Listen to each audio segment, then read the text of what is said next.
අයිබෝවන් කිය හකුරට නාඩන්නේ තියෙන හකුර රැකගන්නේ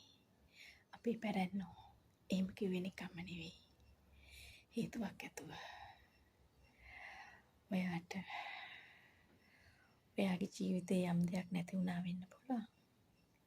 යම් කෙනෙක් අහිමි වුණා වෙන්න පුළුවන් නමුත් ඔයා වෙනුවෙන් හැමදාම රැඳිලා ඉන්න අය ඔයා එයාලා ගැන නොබලනකොට එයාලා ඔයාලත් එක්ක රැඳෙයිද චුට්ටක් හිතන්න ඔයා වටේ ඔයාට ආදරෙන් ඉන්න අයට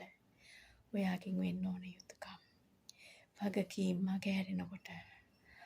ඔයාට ආපැස් හැරලා බලන්න එයාලත් ඉතුරු වෙන එකක් නෑ ඒ නිසා ඔයාට ආදරෙන් ඉන්න අයව රැක ගන්න